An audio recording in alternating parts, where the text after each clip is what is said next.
Em meio à complexibilidade do mundo moderno, onde o individualismo e a indiferença se manifestam, a Igreja é chamada a ser um farol de esperança e amor. Ao explorarmos a dinâmica da Igreja de Jerusalém, somos desafiados a refletir sobre a essência da nossa comunhão.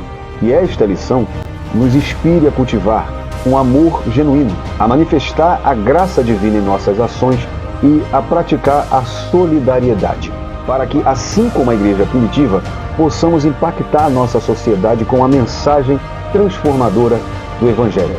Eu sou Jonathan Cadiz e hoje eu quero estudar com você mais uma lição da nossa Escola Bíblica Dominical.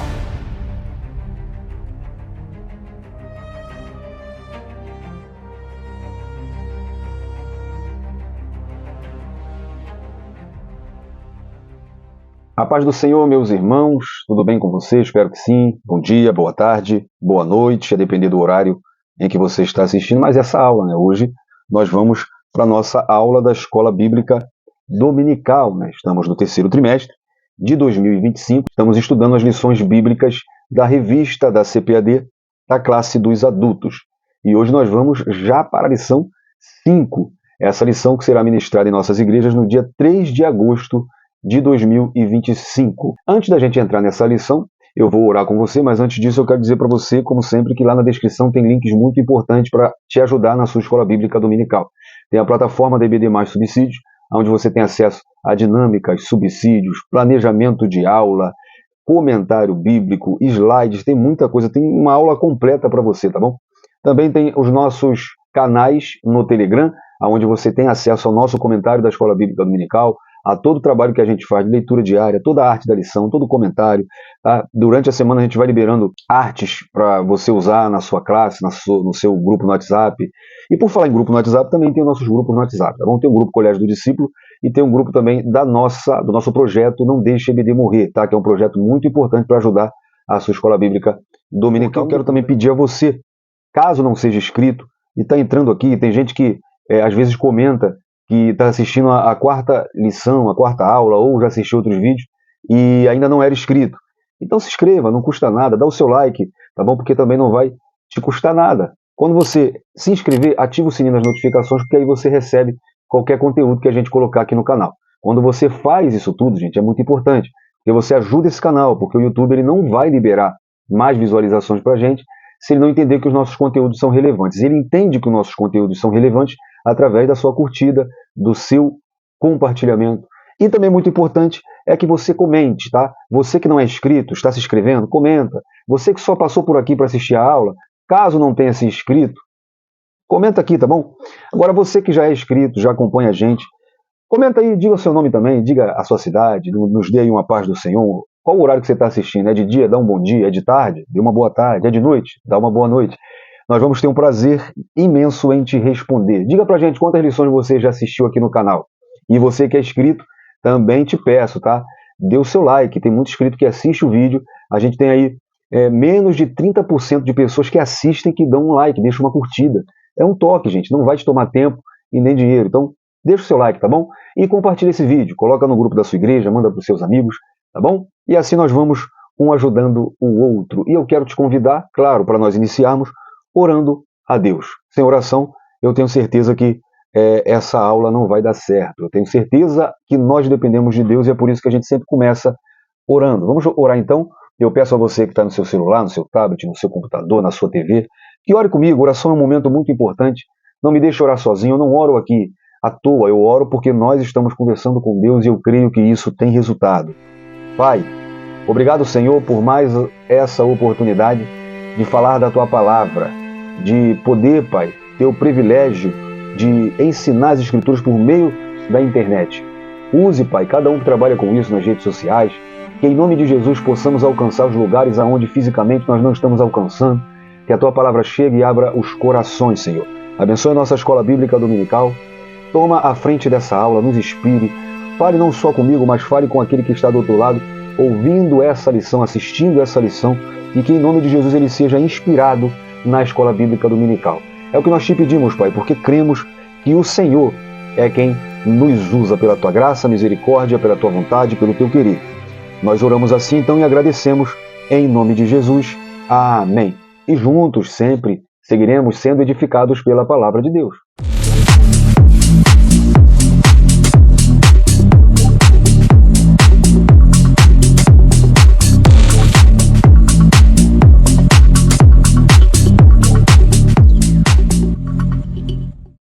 Meus irmãos, na lição anterior, você lembra que nós estudamos a lição de número 4, uma igreja cheia do Espírito Santo.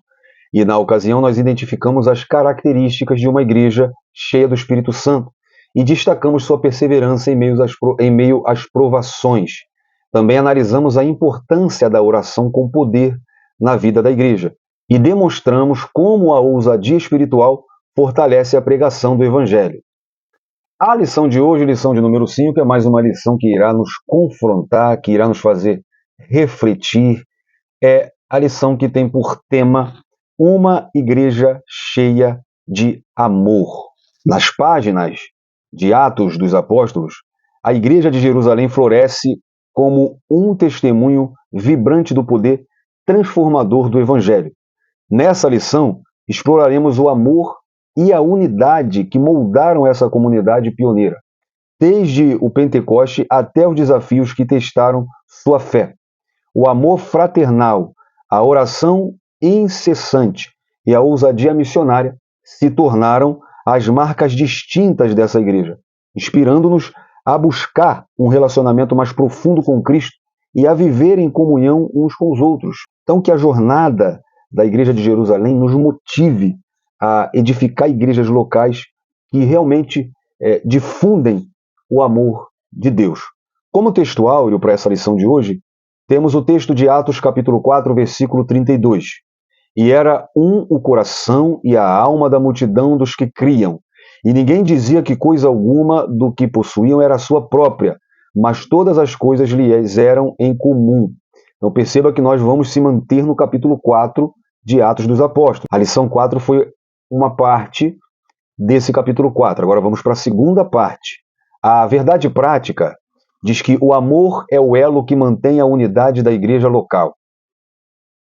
Sem o amor, não existe relacionamento cristão saudável. Esse amor, que é mencionado aqui, nós vamos ver melhor na palavra-chave, porque a palavra amor, é o amor fraternal, é o amor ágape, que descreve o amor divino, imutável e altruísta. Esse amor não depende de circunstâncias ou de sentimentos momentâneos, mas é fruto da natureza de Deus, um atributo de Deus que é comunicado ao crente. Esse amor, como um elo em Colossenses 3,14, e a palavrinha que Paulo usa no grego é síndesmos, que significa ligamento ou a faixa que une. Ou seja, o amor é o cimento que mantém unida a comunidade da fé, impedindo divisões e fortalecendo a comunhão entre irmãos.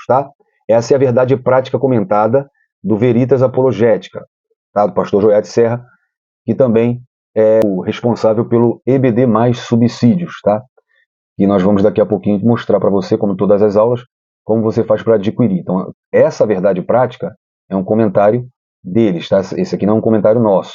Na nossa leitura diária dessa semana, segunda-feira veremos o amor como mandamento divino, João 13,34. Terça-feira, Romanos capítulo 5, versículo 5, o amor de Deus derramado nos corações. Quarta-feira, 1 Tessalonicenses 4,9, o amor como um dever cristão da fraternidade. Quinta-feira, amando o próximo como a nós mesmos, o mandamento de Jesus em Mateus 22,39. Sexta-feira, amando de coração, primeira epístola de João, capítulo 3, versículo 18. E no sábado, o amor cobre a multidão de pecados, primeira epístola de Pedro, capítulo 4, versículo 8. E a nossa leitura bíblica em classe se encontra em Atos dos Apóstolos, capítulo 4, do versículo 32 até o versículo 37.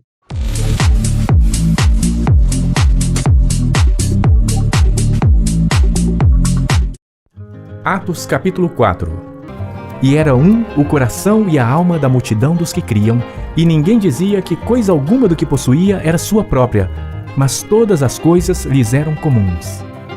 E os apóstolos davam com grande poder testemunho da ressurreição do Senhor Jesus, e em todos eles havia abundante graça. Não havia, pois, entre eles necessitado algum, porque todos os que possuíam herdades ou casas, vendendo-as, traziam o preço do que fora vendido e o depositavam aos pés dos apóstolos. E repartia-se a cada um segundo a necessidade que cada um tinha. Então José, chamado pelos apóstolos Barnabé, que traduzido é filho da consolação, levita, natural de Chipre, possuindo uma herdade, vendeu-a e trouxe o preço e o depositou aos pés dos apóstolos. Após essa observação sobre a vida interna da igreja, Lucas põe em destaque o testemunho dos apóstolos na pregação, enquanto chama atenção para a manifestação da graça de Deus entre os crentes. Alguns autores pensam que esse texto estaria deslocado, porém é mais correto entender que Lucas está demonstrando que a dinâmica da comunidade só se tornou possível devido à graça que entre ela é abundante. No versículo 33, nós vemos que Lucas usa a palavra grega dinamei, a mesma usada em Atos 1:8, quando Jesus prometeu que eles receberiam o poder do Espírito, usada aqui por Lucas para se referir ao poder com que os apóstolos davam testemunho da ressurreição de Jesus. A ideia por trás desse texto é de uma grande demonstração do Espírito mediante milagres, sinais e prodígios. A vida em harmonia na comunidade cristã, somada a demonstrações carismáticas, era reflexo da abundante graça na igreja. E no versículo 4, nós vemos que os que possuíam herdades ou casas, vendendo-as, traziam o preço do que fora vendido e o depositavam aos pés dos apóstolos. E três coisas precisam ser destacadas aqui sobre a igreja de Jerusalém. Primeiro, a supervisão dos apóstolos. Segundo, a voluntariedade. E terceiro, a solidariedade da igreja. Como resposta a essa abundante graça de Deus dispensada para com a igreja, os crentes logo perceberam que havia pessoas necessitadas no seu meio. A igreja não era nivelada. Houve um movimento voluntário de partilha e doação para atender os mais carentes, que passou a ser concentrado nos apóstolos. Os apóstolos tornaram-se o centro de distribuição e de supervisão. Posteriormente, em Atos capítulo 6, vemos que eles dividiram ou responsabilizaram outros para que essa tarefa fosse executada. E o nosso mapa mental, a palavra-chave dessa semana é amor. Aí, como eu já disse, o amor utilizado aqui é o grego ágape, tá? Mas no hebraico, a palavra amor é ahavá, que traz o sentido de afeição profunda, compromisso leal e ação concreta em favor do outro. No grego, o ágape, e eu vou daqui a pouco mostrar para você que existe tipos de amor diferentes no grego. Aliás, bastante. Alguns estudiosos chegam a dizer 9 tipos de amor, outros dizem 7. Mas o amor demonstrado nas Sagradas Escrituras como amor de Deus, tá? É o ágape, que descreve o amor sacrificial, incondicional, aquele que se doa mesmo sem receber nada em troca. O amor no contexto bíblico é a expressão suprema, o amor ágape, tá? Do caráter de Deus.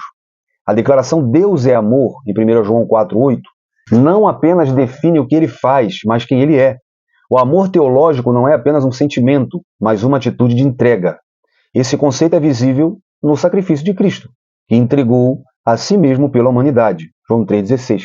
Quando você tiver um tempo, pesquisa no Google qual a maior prova de amor da humanidade. E vai aparecer. A maior prova de amor da humanidade é o fato de Jesus Cristo ter se entregue na cruz do Calvário. Não é à toa que Paulo diz que nisso Deus prova o seu amor para conosco. E Deus entregou o seu Filho por nós quando éramos ainda pecadores. Então, a cruz é a maior prova de amor da humanidade. Mas vamos lá. Essa lição de hoje, ela tem por objetivo, primeiro, compreender como o amor se manifesta na comunhão cristã, promovendo a unidade e o crescimento da igreja. Em segundo lugar, reconhecer a graça de Deus como a fonte do amor cristão. E, em terceiro lugar, incentivar a prática da solidariedade cristã como expressão do amor. E essa lição ela está distribuída da seguinte forma. O primeiro tópico tem como título o amor manifestado na comunhão cristã, com 3 subtópicos. O crescimento da igreja cristã, subtópico 2, os desafios do crescimento, e subtópico 3, a vida interior. Tópico 2, amor como manifestação da graça. Subtópico 1, a graça como manifestação do Espírito. E subtópico 2, a graça como favor imerecido.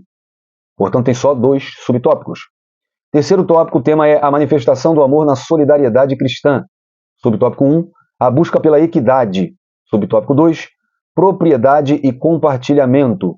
E subtópico 3, um exemplo da voluntariedade. A nossa introdução dessa semana nos diz: nessa semana veremos como o amor de Deus se manifesta numa igreja genuinamente cristã. Ele capacita a igreja a enxergar os mais necessitados e a buscar caminhos para que suas carências sejam atendidas. Esse amor, contudo, não é um mero sentimento humano. Em vez disso, ele é a expressão máxima da graça de Deus, que foi derramada abundantemente nos corações daqueles que creem em Jesus. Somente através do amor de Deus, o cristão aprende a ser solidário e generoso com aqueles que precisam ter suas necessidades supridas. Então, nessa primeira parte, veremos o amor manifestado na comunhão cristã, com 3 subtópicos, como eu disse. Primeiro subtópico, o crescimento da igreja cristã. No segundo, veremos os desafios do crescimento.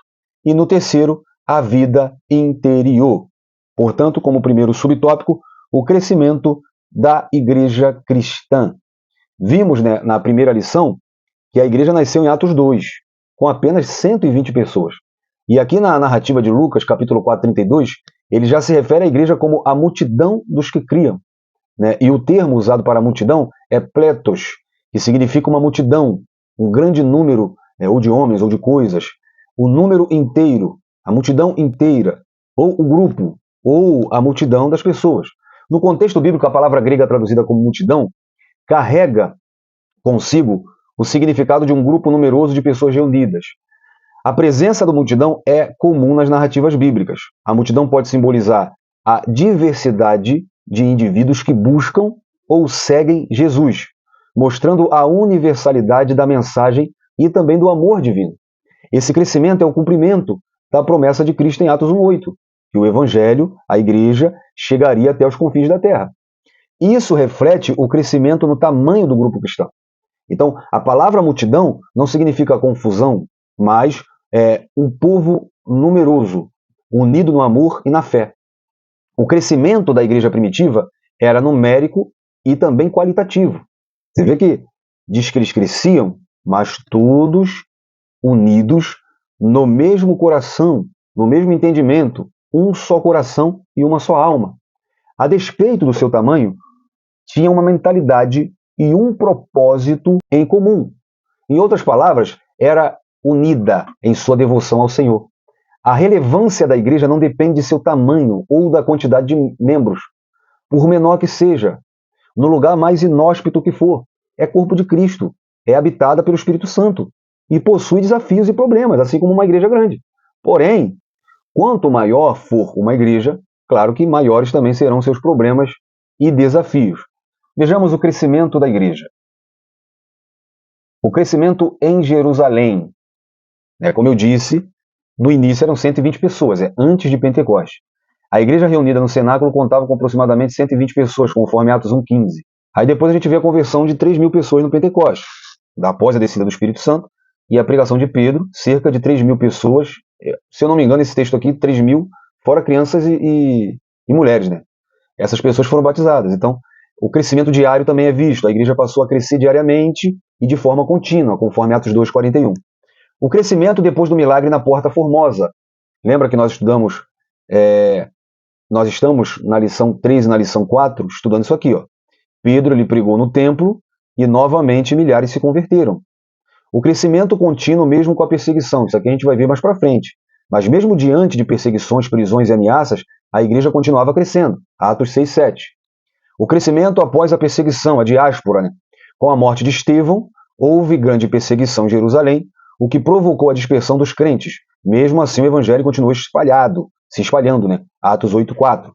A igreja em Samaria e em outras regiões. O evangelho chegou a Samaria e lá também houve crescimento significativo, em Atos 9:31. O crescimento entre os gentios, com a conversão de Cornélio em Atos 10, vamos ver mais para frente também, e também vamos ver, né, o trabalho missionário de Paulo e Barnabé, lá em Atos 11, e o crescimento agora alcança os gentios. E as viagens missionárias e o crescimento contínuo. Aqui já não vai estar nessas lições, porque a gente está tratando da igreja de Jerusalém, de Atos 1 a Atos 15, tá? Mas as viagens de Paulo e Barnabé consolidaram a expansão da igreja em várias cidades do Império Romano, Atos 16, 5. Então o evangelho começou a ser pregado em Jerusalém, em Atos 2. Espalhou-se para a Judéia, Samaria e chegou até o mundo dos gentios. Durante cerca de 30 anos, a mensagem de Cristo já havia chegado ao Oriente, na Síria, na Ásia Menor, na Galácia, ao Ocidente, na Macedônia, Grécia, Roma, e ao Sul, no Egito e norte da África. O subtópico 2 tem como tema os desafios do crescimento. Quando nós vamos lá para Atos 6, que não está aqui nessa lição, mas para a gente falar do crescimento e os desafios desse crescimento, Atos 6:1, Lucas registra o aumento da igreja. Ele diz, crescendo o número dos discípulos. Após relatar o crescimento geográfico, Lucas menciona o surgimento de novos problemas e desafios. Ele diz, houve uma murmuração dos gregos contra os hebreus. A igreja resolveu esse problema, se organizou e conseguiu resolver o problema da murmuração dos gregos contra os hebreus. Aí a narrativa continua, dando ênfase ao crescimento contínuo da igreja. Atos 6:7, e crescia a palavra de Deus, e em Jerusalém se multiplicava muito o número dos discípulos, e grande parte dos sacerdotes obedecia à fé. Logo após esse relato, surge mais um problema, a perseguição e o martírio do diácono Estevão, o primeiro mártir da igreja. E assim sucessivamente. O que isso mostra? Por que eu trouxe Atos 6 aqui para você? Porque mostra que com o crescimento surgem novos desafios. Aumentam as diferenças de pensamento, as diferenças de personalidade, opiniões, etc. Por isso que a sua igreja tem problema. E a gente fica querendo escolher a igreja perfeita. A gente fica tentando achar o céu na terra. Não existe igreja perfeita. Eu quero que minha igreja cresça. Se prepare para os problemas. Porque quanto mais crescer, mais vai ter problemas. As igrejas da Bíblia tinham problemas. Eu estou te apresentando um aqui. Mas todas as cartas, epístolas, todo o Novo Testamento, eles foram escritos para consertar problemas. Seja heresias, sejam problemas internos, briguinha dentro da igreja, picuinha, adultério dentro da igreja, mau uso de dons dentro da igreja, tudo isso existia nessas igrejas. Corinto, Éfeso, Gálatas, Tessalonicense, Filipense, e até que a gente não sabe o destinatário. Como, por exemplo, a Epístola aos Hebreus, a gente sabe que o destinatário era um público judeu, mas a gente não sabe aonde estava localizada essa igreja. Tinha problemas, tinha heresia. As Epístolas de João, para combater o gnosticismo. Então, estou te mostrando aqui que a igreja tem problema. Sabe por quê? Porque eu tenho problema, eu tenho defeito, você tem defeito. Quanto mais a igreja cresce, vão surgir desafios, vão surgir dificuldades, vão surgir problemas. Aí eu te pergunto, como manter a união dessa mudança de modelo da igreja? Somente por meio do amor. O elo fraternal, que Paulo diz, o amor de Deus está derramado em nosso coração pelo Espírito Santo que nos foi dado. Romanos 5:5. Isso significa que a unidade da igreja não depende do esforço humano para tentar amar uns aos outros, mas sim da operação do Espírito Santo nos corações, que gera, que produz o fruto do Espírito, conforme Gálatas 5:22, que nos faz ter domínio, que nos faz ser manso, que nos faz ter paciência, longanimidade, benignidade, para suportarmos uns aos outros. Esse amor, ele tudo sofre, ele tudo crê, ele tudo espera, ele tudo suporta, conforme 1 Coríntios 13:7, e ele é o vínculo da perfeição. Colossenses 3:14. É ele que nos dá esse elo, sabe? É ele que nos une à perfeição, que nos faz chegar próximo, que nos faz ter o caráter de Cristo. Então, tudo isso é possível graças ao amor. Aproveite essa lição. Mostre que o amor fraternal, a afeição, a boa vontade, é esse amor ágape, a benevolência. É o termo usado em Colossenses 3:14, o amor fraternal, o amor ágape, que refere-se ao próprio amor mútuo e incondicional que deve existir entre os seguidores de Cristo, porque ele é baseado no amor de Deus e no amor que Deus demonstrou por nós. Somente esse amor pode manter a unidade entre o povo de Deus. Quando uma igreja se divide, quando uma igreja se fragmenta, é sinal que, em algum momento, não sei quando, igual a igreja de Éfeso, perdeu o primeiro amor. Em algum momento, o egoísmo substituiu esse amor ágape.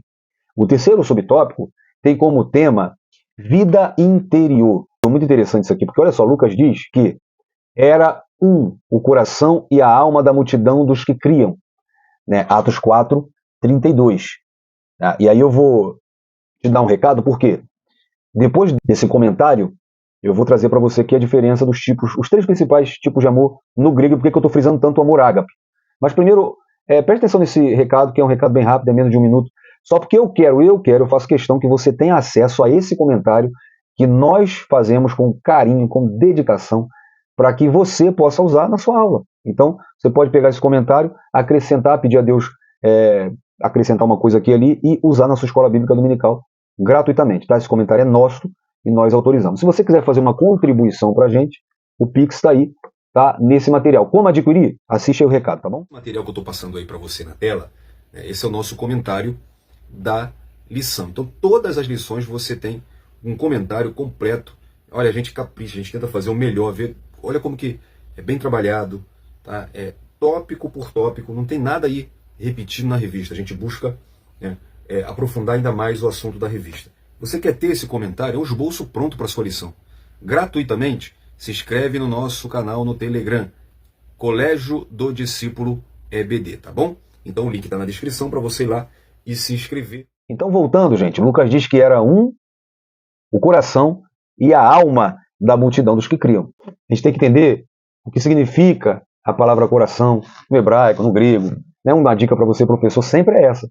Vai na raiz da palavra. Por isso que eu sempre digo aqui, às vezes eu até brinco, às vezes eu até estou rindo e digo, eu não sou mestre em grego. Eu vou tentar dizer para você a palavra, mas principalmente eu vou mostrar para você o significado dela, que é o principal. Então essa é a dica, você sempre vê a palavra no original, tá? Que ela foi escrita. E a Bíblia foi escrita em hebraico, alguns trechos em aramaico e em grego. Então, a palavra, coração, primeiro que essa é uma expressão, tá? De uma figura de linguagem hebraica e grega também, usada para descrever uma unidade profunda de pensamento e sentimento. O coração no grego, que é cardia, aí fica fácil falar, né? No pensamento bíblico, o coração representa o centro do ser humano, incluindo intelecto, como pensam, emoções, como sentem, ou vontades, como decidem. Ter um só coração significa que pensavam da mesma forma sobre a fé, os propósitos e as prioridades espirituais. Então, havia unidade nos valores e nas convicções do Evangelho. E também refere-se à comunhão e vida em conjunto. Eles eram um só coração e uma só alma. Alma, no grego, é psique. Então perceba, coração é cardia, da onde vem cardiologia. E alma é psique, da onde vem psicologia. A alma refere-se à vida individual, ao ser pessoal. Ter uma só alma indica que, embora fossem muitos, viviam como se fosse um só organismo, um só corpo. E isso reflete o quê? Reflete o que Paulo fala em seus ensinamentos, como 1 Coríntios 12:12. Assim como o corpo é um e tem muitos membros, assim é Cristo. Então, eles eram um só coração, pois eram unânimes nas convicções espirituais, na unidade de fé e propósito. E uma só alma, porque viviam como uma comunidade unida, onde ninguém se achava dono de si mesmo, mas parte de um todo. Então, no contexto judaico, ser um só coração e uma só alma significa profunda unidade espiritual e emocional. Isso reflete o ensino de Jesus em João 17:21, para que todos sejam um. Em suma, o sucesso missionário da igreja se dava por causa da unidade dentro dela, mostrando que a igreja só cumpre a sua missão do lado de fora quando a igreja é unida do lado de dentro. E isso só é possível graças ao amor. E aí eu trouxe essa curiosidade para você. 3 principais tipos de amor. Quer ter também os nossos slides, cara, de forma gratuita? Tá? O mesmo recadinho que eu te dei, pode ficar tranquilo, não vou passar o recado de novo, mas está válido. Se inscreva no nosso canal no Telegram, Colégio do Discípulo EBD. E entre no nosso grupo no WhatsApp, Colégio do Discípulo. São os 2 canais, os 2 e-mails que a gente disponibiliza esses materiais. Tanto o comentário quanto os slides. Se você quer, para enriquecer sua lição, entra no nosso grupo e se inscreva no nosso canal no Telegram, porque nós disponibilizamos tanto o comentário quanto esses slides. Olha, eu trouxe para você os 3 principais tipos de amor. Na cultura grega antiga, especialmente relevante para a compreensão bíblica, há 3 principais tipos de amor, cada um com características distintas. Mas alguns estudiosos modernos mencionam até 7 ou 8 variações.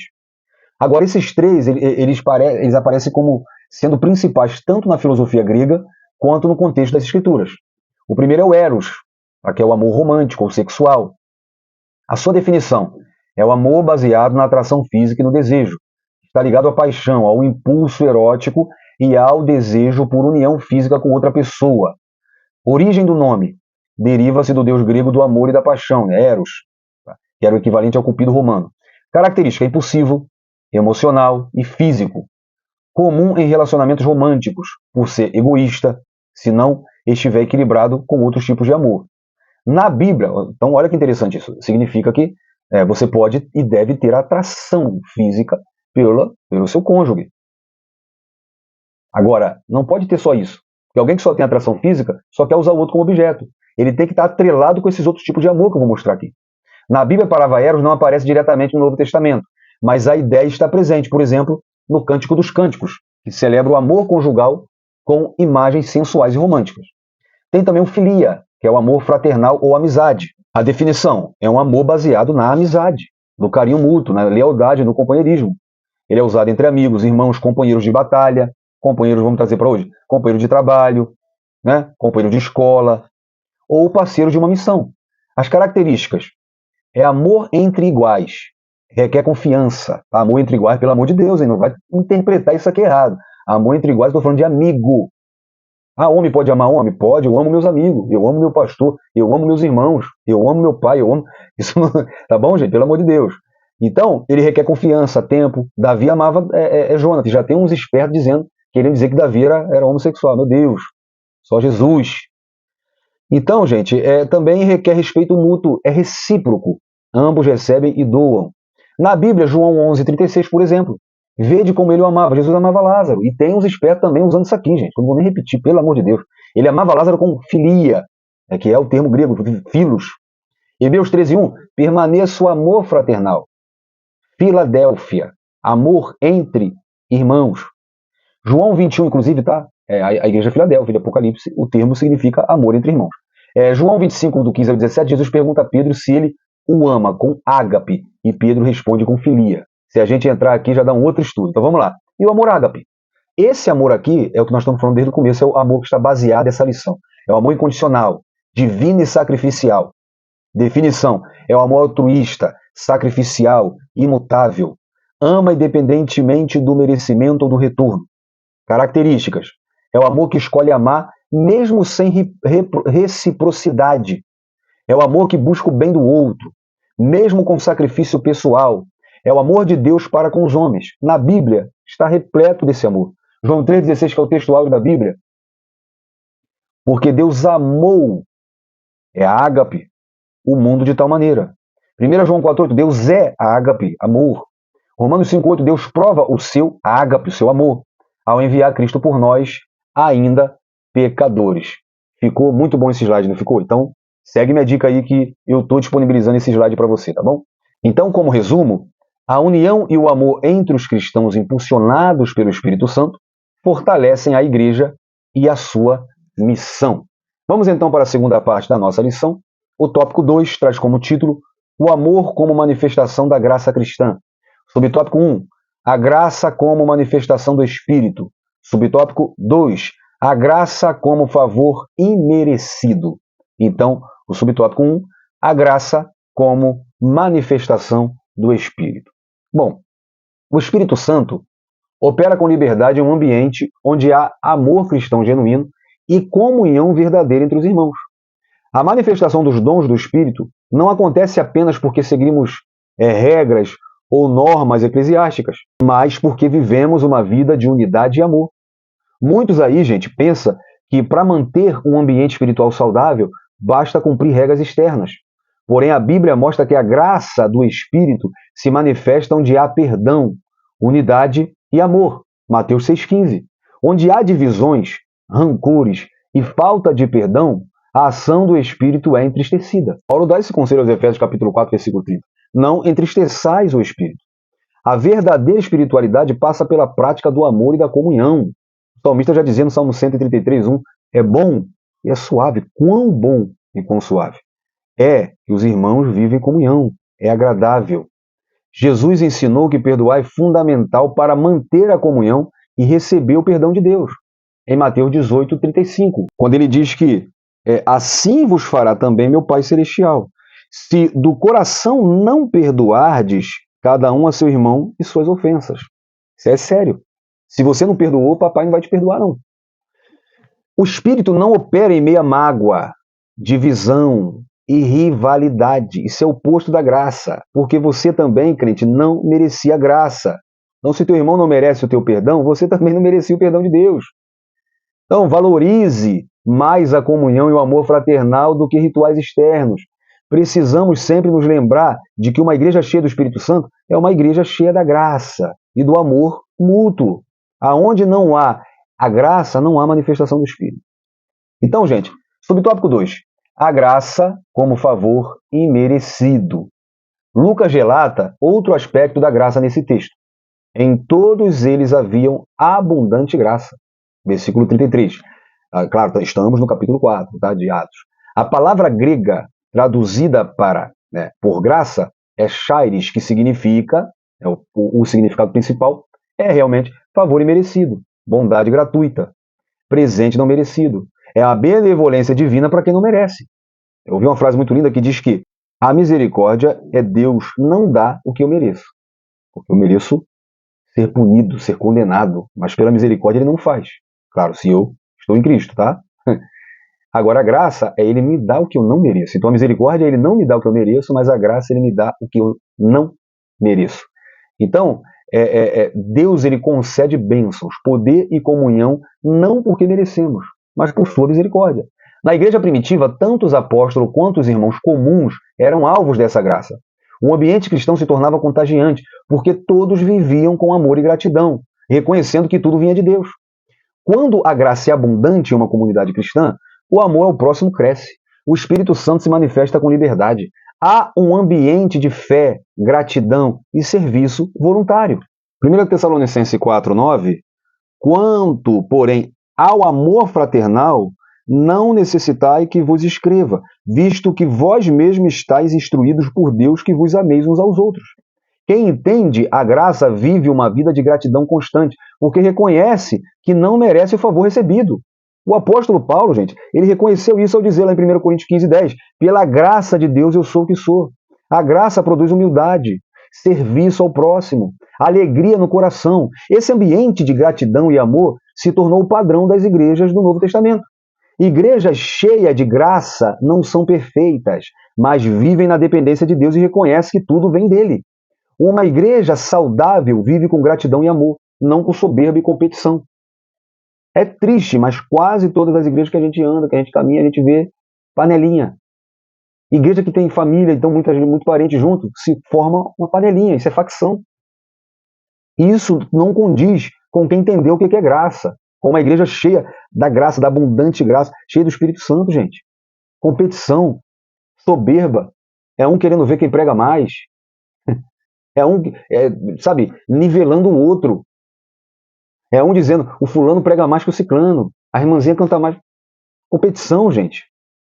Então, uma igreja saudável, porque essa igreja é doente. Uma igreja saudável vive com gratidão e amor. Entende que é pequena e que depende de Deus. Não pode viver com soberba e com competição. Então, gente, que possamos dizer como Paulo, pela graça eu sou o que sou. Tá? Não é por causa de você. Tem um corinho que fala, se Deus puxar a tomada, não prega, não canta, não faz mais nada. Porque a fonte é Ele. Dele, por Ele e para Ele são todas as coisas. Então a graça, o que é e o que não é. Graça, já falei, no grego é charis, que significa favor imerecido. Bondade gratuita de Deus para com o pecador. Presente que não pode se comprar ou merecer. Tá aqui dois textos para você, Efésios 2 e Romanos 3. Manifestações da graça. A graça ela se manifesta de várias formas. Graça comum, ou seja, Deus ele sustenta a vida. Dá chuva, sol, alimento, saúde a justos e injustos. Mateus 5,45. Graça salvadora, oferecida em Cristo para perdoar e salvar quem crê. Tito 2,11. Graça sustentadora, fortalece o crente nas dificuldades. 2 Coríntios 12,9. E graça transformadora, muda o caráter e nos ensina a viver uma vida santa. Tito capítulo 2, versículo 12. Agora, o que não é graça, e muitas pessoas às vezes confundem, tá? Com, por exemplo, permissão para pecar. Paulo trabalha isso em Romanos 6. Liberdade não é libertinagem. A graça nos chama para abandonar o pecado, não para vivê-lo sem culpa. O relativismo, que hoje é tão comum, né, na nossa geração. Alguns tentam transformar a graça em pretexto para dizer cada um vive do seu jeito, Deus entende. Mas graça não anula a verdade. E Jesus é a expressão da graça e da verdade, João 1,14. A graça não é um favor barato. A graça custou o sacrifício de Cristo. Não é barata, é preciosa, conforme 1 Pedro 1, 18 e 19. A graça não isenta de disciplina. Deus é amor e então Deus não vai lançar ninguém no inferno, né, Adventista? Porque é amor. A graça perdoa, mas não ignora o pecado. Jesus pagou o preço da nossa culpa na cruz. Isaías 53, 5 e 6. A graça não é recompensa por mérito. Graça não é salário, gente. É presente. Se fosse por obra, já não seria graça. Paulo fala isso bem claro em Romanos 11, 6. Tá bom? Então, como resumo, a graça de Deus se revela no amor cristão, capacitando os crentes a viverem equilibradamente entre a comunhão e a prática dos dons espirituais. Em terceiro lugar, a manifestação do amor na solidariedade cristã. Subtópico 1, a busca pela equidade. Subtópico 2, propriedade e compartilhamento. E o subtópico 3, um exemplo da voluntariedade. Subtópico 1, a busca pela equidade. Interessante, por quê? Nós vivemos em uma geração que muito se fala na busca pela igualdade, mas na igreja de Jerusalém a busca era pela equidade. E o que é equidade? Equidade é o princípio que significa tratar cada pessoa de forma justa, considerando as diferenças e necessidades específicas de cada um. Enquanto a igualdade oferece as mesmas condições e oportunidade para todos, a equidade reconhece que nem todos partem do mesmo ponto ou enfrentam as mesmas situações e, por isso, é necessário ajustar as condições para garantir uma justiça real. Por exemplo, na educação, dar mais apoio aos estudantes que têm mais dificuldade ou menos recursos, para que todos tenham a mesma chance de aprender. Na justiça, aplicar a lei com sensibilidade às circunstâncias e o cumprimento da regra, mas também a justiça do caso. Na igreja ou na vida cristã, isso significa atender às necessidades específicas de cada irmão, ajudando mais aquele que está fraco, conforme Tiago capítulo 2, do 1 ao 4, que condena o favoritismo. Então, resumindo, a equidade é justiça ajustada à necessidade. A Bíblia fala sobre justiça e equidade várias vezes. Um exemplo é Provérbio 2,9. Então entenderás justiça, juízo e equidade, todas as boas veredas. O Salmo 98, 9. Perante o Senhor, porém, vem a julgar a terra com justiça, julgará o mundo, e os povos com equidade. A Bíblia também mostra o cuidado de Deus com o pobre. Deus ele se autodenomina defensor das viúvas e dos órfãos, em Salmo 68, 5. E adverte contra a opressão dos pobres e necessitados. Provérbios 14, 31. Amós 5, do 11 ao 12.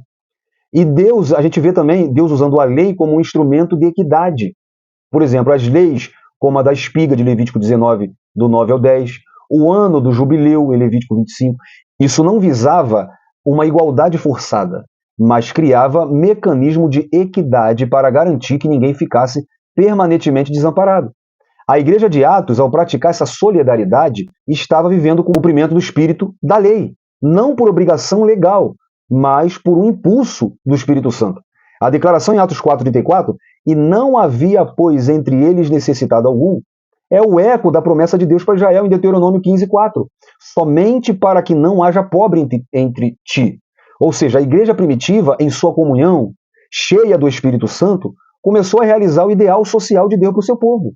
Ou seja, assim como Deus não trata todos com uma régua única, mas com um julgamento justo e misericordioso, levando em consideração as situações, a igreja impulsionada pelo Espírito, né, com amor, né, que Romanos 5,5 estava derramado no coração e está, né, dos crentes, também agia dessa maneira.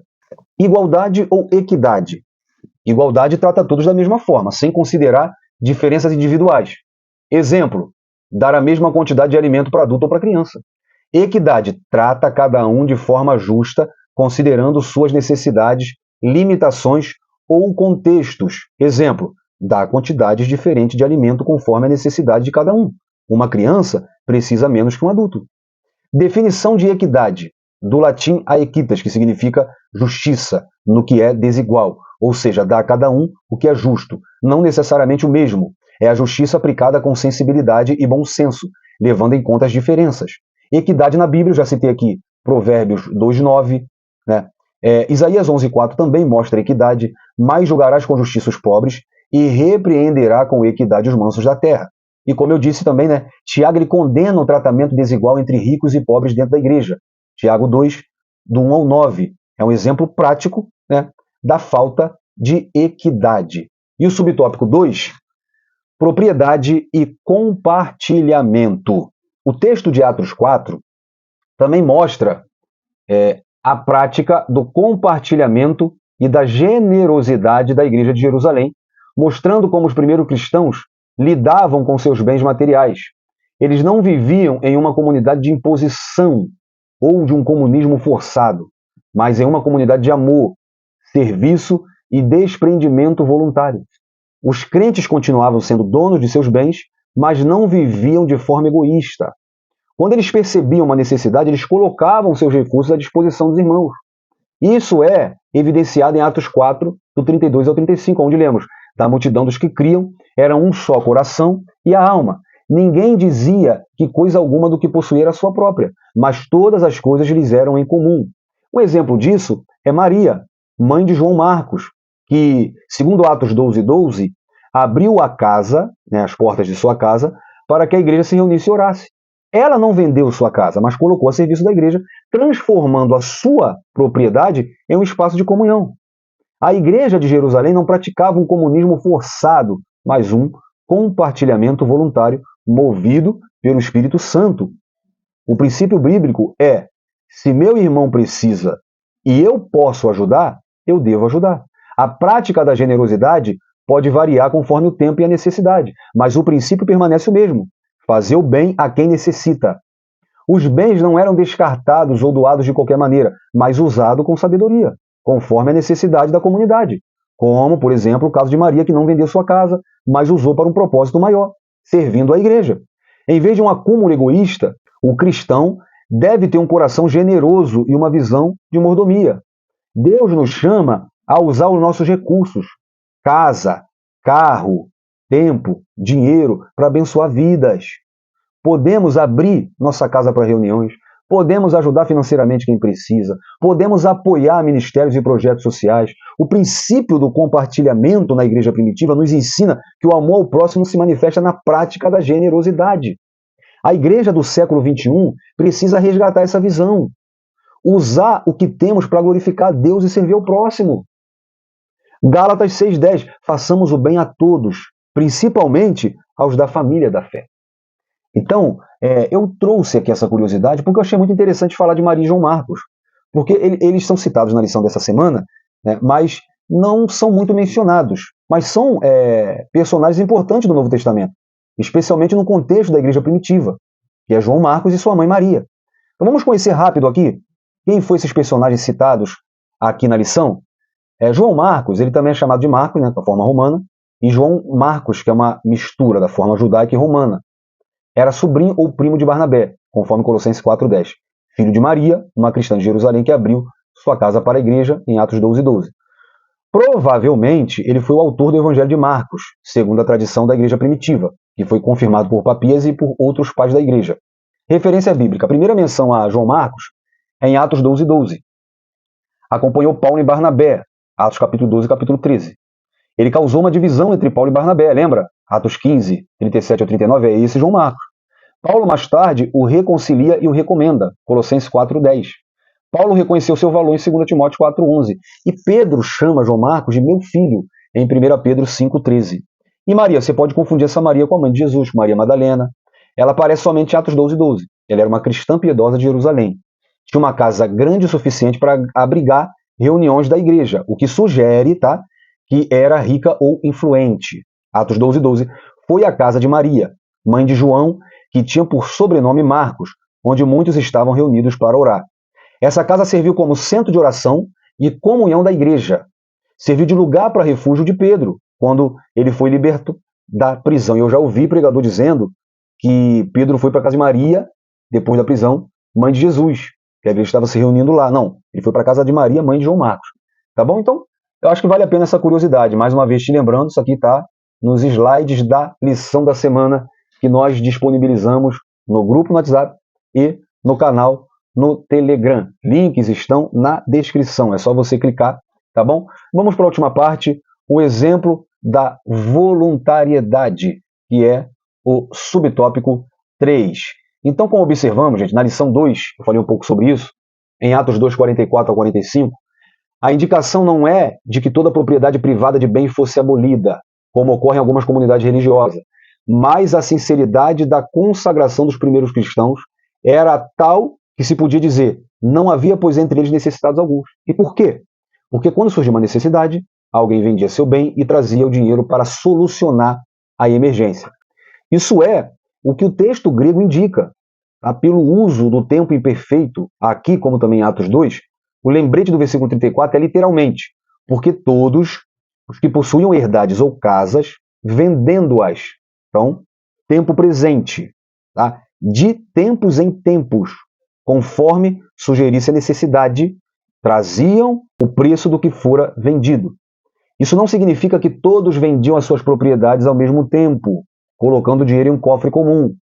Ao contrário, cada crente conservava a sua propriedade como uma garantia a ser usada de qualquer modo necessário pela igreja. Essa é a verdadeira administração cristã. Eu trouxe aqui nesse comentário, para você ver como é que esse comentário tá rico, né, o comentário de dois teólogos importantes do pentecostalismo. Stanley Orton, ele diz que o Espírito Santo criou uma unidade espiritual tão profunda na igreja primitiva que isso se expressava em generosidade prática. Não foi uma imposição, nenhuma abolição da propriedade privada, mas um mover espontâneo de amor e cuidado pelos necessitados.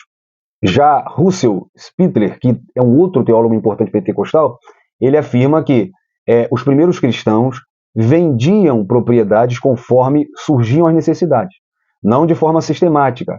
Isso não instituiu o comunismo cristão, mas mostrou o efeito da plenitude do Espírito sobre a vida social da comunidade. O comunismo diz o que é teu é meu. A comunhão diz o que é meu é teu. Tá bom? E esses comentários aqui que eu coloco, tem tudo que eu uso aqui nesse comentário, eu coloco as referências. Então, se você quiser, achei interessante o comentário de Stanley Orton, achei interessante o comentário de Russell Spittler, vai lá porque você vai ver de onde eu tirei. O livrinho tá lá, tá bom? Então, gente, para terminar, eu vou deixar para você esse recado porque eu vou usar esse cartaz bonito aqui, ó, do Veritas Apologéticas. Egoísmo cristão ou amor cristão? É um paralelo interessante para os nossos dias, não é? Antes, escuta, tenha paciência um pouquinho, é rápido, não é 1 minuto de recado para você, e é algo que vai edificar a sua aula da Escola Bíblica Dominical. É um benefício que eu estou trazendo para você, é só você clicar na descrição. Ouve aí o recado, assista o recado aí, 1 minutinho, e a gente volta para resumir essa lição. Você quer ter acesso a não só esses slides, que uma coisa, você vir aqui tirar print, você vai danificar a qualidade da imagem. Mas você pode ter esses slides em qualidade original, e além desses slides, você pode ter muito mais do que isso. Como que você faz? Ó, você está vendo o vídeo aí, você tem subsídios, dinâmicas, muita coisa boa para você usar na sua escola bíblica dominical. Como que você vai fazer? Você vai na descrição desse vídeo e lá tem um link para você se tornar assinante da plataforma da EBD Mais Subsídios, do pastor Joiade Serra. E você vai ter tudo isso, gente. Plano de aula, o esboço completo para a sua lição, comentário da lição e detalhe, tá? Tudo isso você recebe, claro, com bastante antecedência para você poder estudar e levar isso para a sua classe. Você vai ter tudo isso sendo assinante dessa plataforma. Então, gente, transforme sua aula, sai da mesmice, não fica só lendo revista, tá? Invista na sua aula, tá bom? Então tá aí a dica, tá? Vai na descrição, clica no link e seja assinante da EBD Mais Subsídio, tá? Eu sou, claro, não é à toa que eu sempre trago os materiais de lá para você. Egoísmo cristão. Perceba que o pastor Joiade Serra, um abraço, pastor Joiade Serra, muito meu amigo de Minas Gerais, estamos sempre fazendo live junto, projeto junto. Deus te abençoe, meu querido professor, amigo, pastor Joiade Serra. Ele colocou cristão entre aspas, porque se tem egoísmo, meu irmão, desculpa aí. Mas, que tipo de cristão que estamos sendo? Mas o egoísmo cristão é quando alguém vive apenas para a sua própria fé, sem olhar para as necessidades do próximo.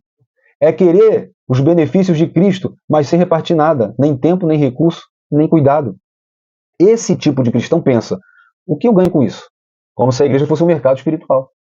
Triste é ver que existem lideranças assim, mas vamos lá.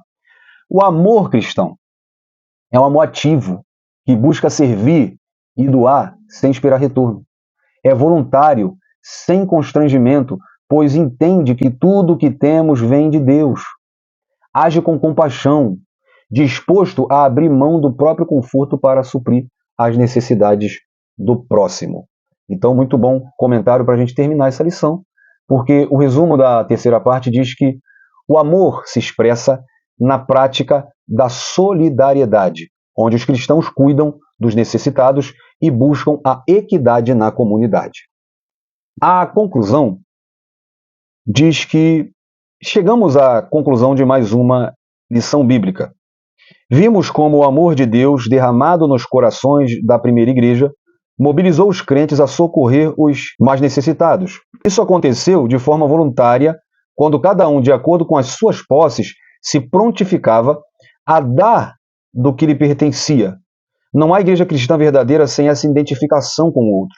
Ninguém pode fechar os olhos diante da necessidade alheia e se auto-intitular de cristão.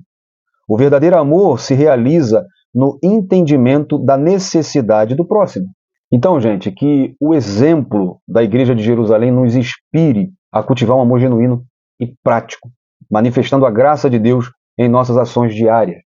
Que a solidariedade e a comunhão sejam marcas distintas das nossas igrejas locais.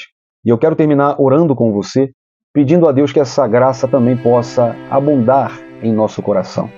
Que o amor de Deus continue sendo derramado em nosso coração e que nós possamos, assim, demonstrar com a prática, com solidariedade, com equidade, com a preocupação com os mais necessitados.